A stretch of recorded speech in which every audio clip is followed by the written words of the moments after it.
तो चलते हैं आज का दूसरा नंबर चैप्टर का ऑल इंपॉर्टेंट क्वेश्चंस जो आपका 2024 में पूछे जाएंगे सिलेबस कटौती के बाद। तो सबसे पहला नंबर क्वेश्चन आपके बीच में चलते हैं। पहला नंबर क्वेश्चन हम समझते हैं। पहला नंबर क्वेश्चन है द्विघात बहुपद x square plus 7x plus 10 के शून्य ज्ञात कीजिए और शून्य को पद तथा गुणांकों के बीच के संबंध की सत्यता की जांच कीजिए। आपके बीच दो क्वेश्चन इसमें है। पहला शून्य ज्ञात करना है, इसका मतलब दूसरी इसकी जांच करनी है। तो सबसे पहले ध्यान देना कि सबसे पहले शून्य निकालने से पहले बहुपद का गुणनखंड और गुणनखंड जैसे हो जाएगी तो शून्य का आराम से निकल जाएगा, शून्य भी निकल जाएगा, सत्यता की जांच आराम से हो जाएगी। तो बिल्कुल इसी चैनल पर रहें, आप इसी वीडियो पर रहें, वीडियो को स्किप ना करें ताकि आपको आराम से समझ में आ जाए।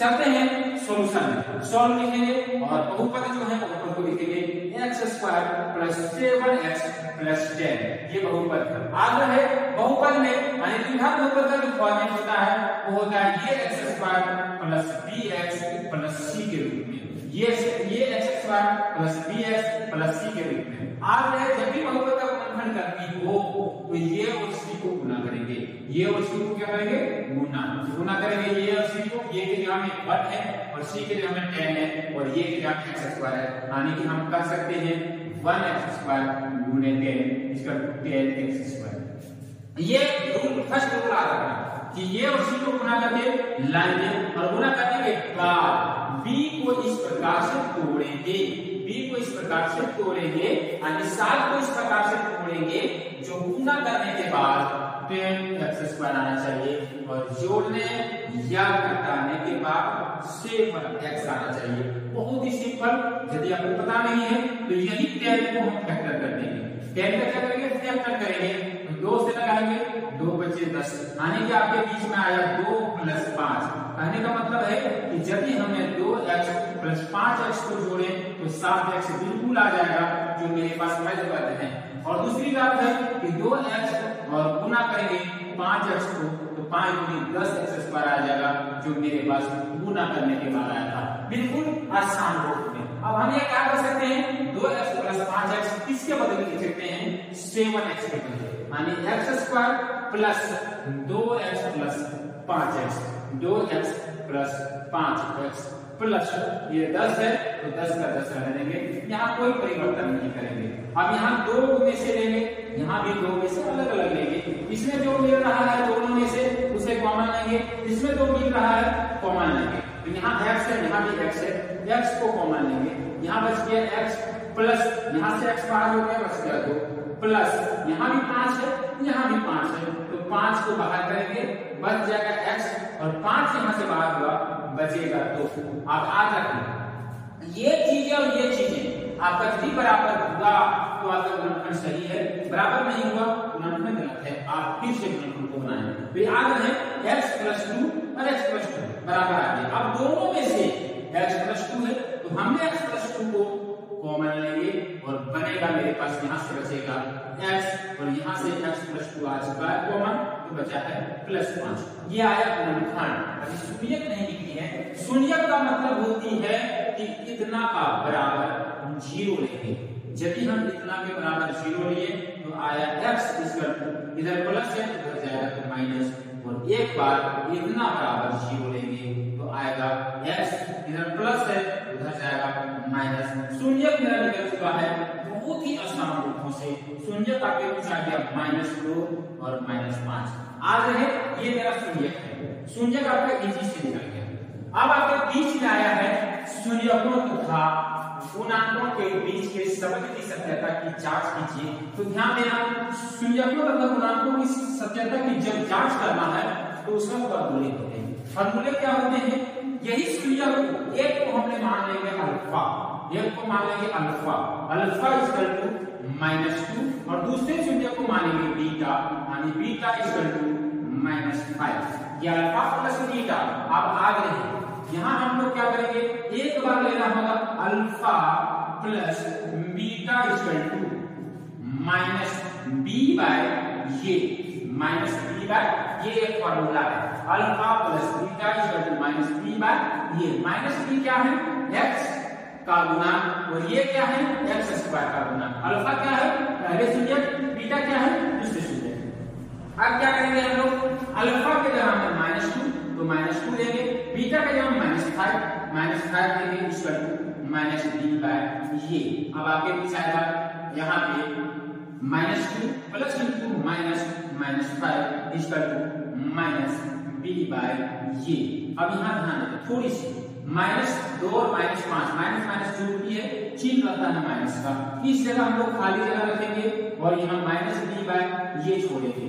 आखिर ध्यान देना, कहने का मतलब है कि ये के जगह हमने 1 दिए, यानी कि b के जगह में क्या देंगे, जो 7 आएगा सबसे पहले आ जाएगा तो 7 देंगे। अब आगे थोड़ी सी, यदि मेरे पास 7 दिए तो यहाँ b के बराबर नहीं होगा, b माइनस है, यहाँ माइनस नहीं है तो यहाँ माइनस लगाएंगे, यहाँ b का बराबर हो गया और ये भी इसके बराबर हो चुका है। अब आगे यहाँ समझ लेना, ये का मान आ चुका है 1 और b का मान आ चुका है -7। अब ध्यान देना -7 नहीं बल्कि माइनस यहाँ भी -b बराबर -7, माइनस कट गया, इसका भी ये बराबर 1 और b बराबर 7 आ गया। यहाँ से ये और b का मान आ गया। दूसरी फॉर्मूला है सत्यता की जांच करने के लिए अल्फा इंटू बीटा, यानी पहली शून्यक इंटू दूसरी शून्यक इक्वल टू होता है c बाय ये। c मतलब अचर पद और ये मतलब एक्स स्क्वायर का गुना। अभी हम देखेंगे तो माइनस ये अल्फा जो है -2 है, -2 गुणे बीटा है -5 इक्वल टू c बाय ये।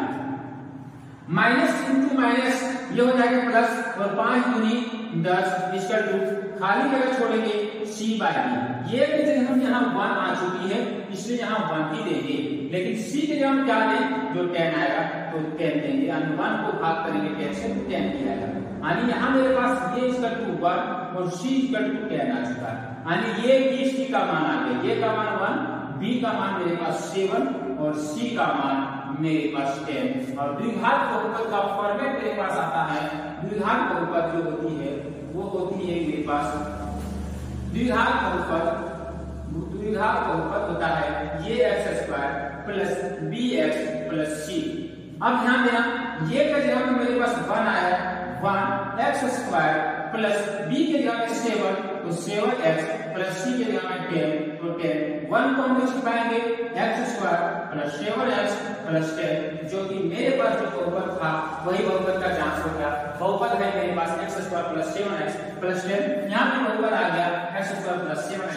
का दूसरा रीजनिंग क्वेश्चन आपके बीच, दूसरा इंपॉर्टेंट क्वेश्चन आपके बीच ये है दोस्तों, यानी दूसरा नंबर इंपॉर्टेंट क्वेश्चन, एक द्विघात बहुपद ज्ञात कीजिए जिसके शून्यकों का योग और तथा गुणनफल क्रमशः √2 और 1/3 है। यानी कि एक द्विघात बहुपद ज्ञात कीजिए जिसके शून्यकों का योग तथा गुणनफल क्रमशः √2 और 1/3 है। इसका मतलब ये है कि जो पहले हैं वो पहले वाला होंगे, जो बाद में है वो बाद वाला होंगे। पहले योग है तो योग √2 और बाद में गुणनफल है तो गुणनफल 1/3 है। तो चलते हैं इसका सॉल्यूशन इस प्रकार से होंगे सॉल्व क्वेश्चंस में। सॉल्यूशन क्या है, एक द्विघात बहुपद ज्ञात करेंगे तो माना कि द्विघात बहुपद तो आज रखें द्विघात बहुपद का फॉर्म में ये x square plus b x plus c. अभी हम जैसे बताएं द्विघात बहुपद का फॉर्म क्या है, ये x square plus b x plus c है और आपके बीच में है कि ये शून्यकों का योग दिया गया है। ठीक है, ये शून्यकों का योग यानी यहाँ दिया गया है शून्यकों का योग पहले वाला तो क्या होंगे √2। इसका मतलब ये है कि आपके भी शून्यकों का योग का फॉर्मूला है alpha plus beta equal to ये है -b बाय ये। अभी जस्ट इससे पहले वाले क्वेश्चन में हम लोग पढ़े हैं alpha plus beta equal to -b by ये, और अल्फा प्लस बीटा कितना दिया है √2 इक्वल टू खाली जगह रखेंगे -b बाय ये। अब याद रखना ये की जगह हम लोग यहाँ बढ़ा देंगे तो यहाँ दे चुका है 3 तो ये की जगह हम देंगे 3। अब आप रखें ये के टर्म में 3 दिए हैं, b के टर्म में क्या करेंगे तो √2 आएगा, तो √2 लाने के लिए 3 पहले लेंगे, 3 से कट जाएगा और √2 लगा देंगे, यानी 3 से कट जाएगा तो √2 बचेगा। अब आप रहे दोस्तों यहाँ माइनस है तो सबसे पहले यहाँ माइनस लगाना होगा। अब यहाँ मेरी एक गलती आ रही है कि यहाँ माइनस इसके बराबर, लेकिन ये भी तो इसके बराबर होना चाहिए, तो यहाँ क्या करेंगे और माइनस लेंगे, तो यहाँ प्लस, तो माइनस इंटू माइनस प्लस, और ये चीज है माइनस इसके बराबर, यानी कि मेरे पास आ गया ये बराबर 3 और b बराबर माइनस, यदि 2 माइनस हो तो माइनस, क्यों, क्योंकि यहाँ माइनस पहले है, फिर माइनस 3√2, हम लोग हल करके देख लेंगे, माइनस से माइनस कटेगा, b बराबर माइनस 3√2, यानी b के नाम आएगा माइनस 3√2। अब अगला क्वेश्चन है, दिया है शून्यकों का गुणनफल, अगला दिया है शून्यकों का गुणनफल, देखो शून्यकों का गुणनफल 1/3, लिख लेंगे 1/3। अब यहाँ देखिए शून्यकों का गुणनफल का फॉर्मूला होता है अल्फा इंटू बीटा, और इसका फॉर्मूला होगा c/a। अल्फा इंटू बीटा कितना दिया है 1/3 और c/a, ध्यान देंगे। अब यहाँ ध्यान देंगे 1/3 रहने देंगे, खाली जगह छोड़ेंगे और लिखेंगे c/a, ये के नाम 3 रहेगा, लेकिन ऊपर में c के नाम क्या देंगे तो 1/3 आएगा, तो ऊपर में भी 1 ही देना होगा, यानी कि 3 को 1 से डिवाइड करके तो 1/3 ही आएगा। यहाँ ये बराबर 3 और c इक्वल टू 1 आएगा। अब हम लोग पहले मान चुके हैं बहुपद, कौन सा, द्विघात बहुपद, तो द्विघात बहुपद हम लोग लिखेंगे, यहाँ पे मेरे पास ये बराबर आया 3, b बराबर आया माइनस 3√2 और c इक्वल टू आया 1, और द्विघात बहुपद हमारे बीच में ये x² plus bx plus c। अब बैठाएंगे ये के जगह में मेरे पास क्या है 3, तो 3x² प्लस माइनस b के जगह में क्या है माइनस 3√2 और x प्लस c के जगह में कितना है तो 1, यानी कि मेरे पास बनेगा द्विघात बहुपद 3x² plus into minus minus 3√2x plus 1, यानी द्विघात बहुपद आपके बीच ये होगा। और ये क्वेश्चन है दूसरा क्वेश्चन इस चैप्टर का, और अगला भी ये क्वेश्चन नंबर 3 चैप्टर नंबर 2 का इंपॉर्टेंट क्वेश्चन नंबर 3 आता है, बहुत ही इंपॉर्टेंट है ये क्वेश्चन। द्विघात बहुपद t² - 15 के शून्य ज्ञात कीजिए, t², इसका t² - 15 के शून्य ज्ञात करना है। और अभी पालन नंबर चैप्टर में पालन क्वेश्चंस में, अभी हम पालन क्वेश्चंस में यानी शून्य निकाल चुके हैं। आज यहाँ मेरे पास है, ध्यान दें सॉल्यूशन सॉल्व में दिया है t² - 15, ध्यान दो यहाँ t² - 15, यहाँ t गायब है, अभी मेरे पास t था मध्य पद और उसे हम तोड़ के आराम से ले आते थे, लेकिन यहाँ मध्य पद गायब है, तो मध्य पद लाने की जरूरत नहीं है। आज यहाँ स्क्वायर है तो यहाँ भी स्क्वायर करेंगे, तो स्क्वायर करेंगे कैसे करेंगे, t² रखने देंगे माइनस 15 में रूट लगाएंगे और इसके जगह में हम लोग स्क्वायर लगाएंगे। तुम्हें पता है कि कोई भी रूट स्क्वायर से क्या होती है कट जाती है, कोई भी रूट जो होंगे स्क्वायर से कट जाएगी, तो स्क्वायर लगाएं रूट लगाएंगे, स्क्वायर से रूट कटेगा बच जाएगा सिर्फ और सिर्फ 15। तो यहाँ तुम्हारे बीच में आ गया t² माइनस √15 का स्क्वायर। अब ध्यान देना ये फॉर्मूला में है, कौन सा फॉर्मूला में है, ये फॉर्मूला में है ये स्क्वायर माइनस b², तो ये फॉर्मूला बनती है ये प्लस b और ये माइनस b, ये आपका सूत्र है और यही सूत्र में ये है। तो हम आराम से लिख सकते हैं t प्लस √15 और आएगा t माइनस √15, ये आपका है गुणनखंड।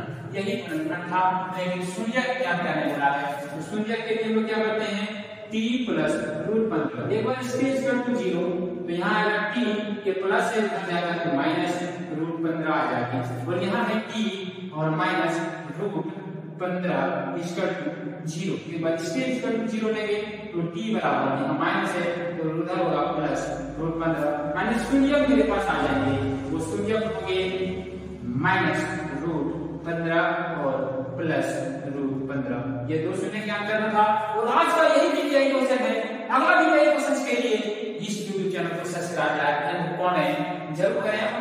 इस सेशन को इसी तरह समाप्त करते हैं। जय हिंद, जय भारत, बेस्ट ऑफ लक।